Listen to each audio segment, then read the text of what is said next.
we are going to prove that a perfect set that is non-empty has to be uncountable. And the way you do that is typically how you prove things that are uncountable.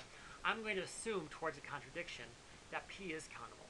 In other words, I can write P as x1, x2, etc., etc., etc. And what I'm going to do is I'm going to find, I'm going to find my pencil, so I'm going to find an x that belongs to P, but x is not equal to xn for all n belonging to n. In other words, I'm going to find a point in P that's not in this list, which is going to be contradiction, and it's going to contradict the fact that P is countable. So if it's countable, I can write it like this. If even when I try to write it like this, I can always find another one, that means it's going to be uncountable. And the basic idea behind this is take a number line, right? I'm going to take the first thing in this list, x1, and I'm just going to take it right there. And for the sake of being concrete, maybe I'll look at the interval x1 plus 1, and I'll go 1 to the left as well. So I'm going to let I1 equal to x1 minus 1, comma x1 plus 1. And I'm done with that interval. The express purpose of I2 is I'm going to create an interval inside of here that does not contain x1. And the way I'm going to do that is I'm going to say, hey, x1 is a limit point. That means somewhere in this interval of I1, right, if I think of epsilon equaling 1, there has to be another point other than x1 that belongs to P. So that gives me a y1, and I know it belongs to P. So what I'm going to do is I'm going to form an I2 where I'm just going to take this to be small enough so that it doesn't hit x1 and it doesn't hit the endpoints. So the only thing I need from I2 is that it's not going to equal. I need 1 is contained in I1, and the book tells you exactly what epsilon to look at. It's basically the minimum of this distance, the minimum of that distance, and the minimum of that distance. And then you divide that distance by 2, and that should be the radius of epsilon here. So 1, it has to be contained in 2.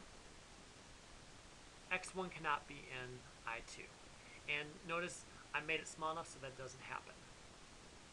Well, we are ready to do I3 then. And by this point, I think you're going to see kind of how this goes. Well, for I3, I'm going to try to figure out, is x2 in here?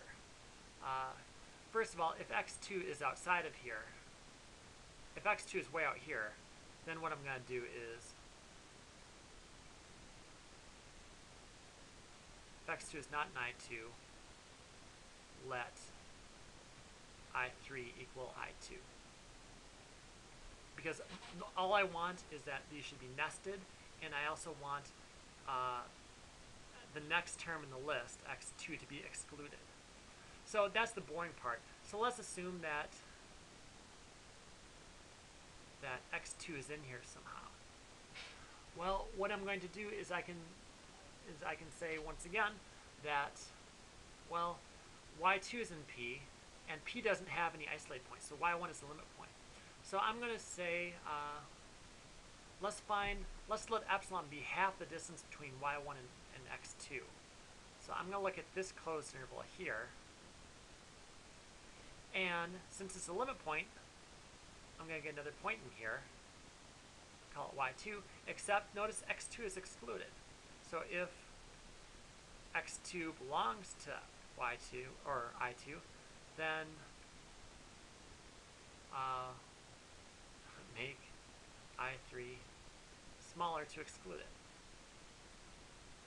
And you continue on like this, and the point of this is that I'm going to get a series of nested subsets such that P intersect IN. Well, I'm just going to stop here, and I'm going to split this into 2 podcasts because time is running out, and then we'll say the punchline at the end. So here we go to the next podcast.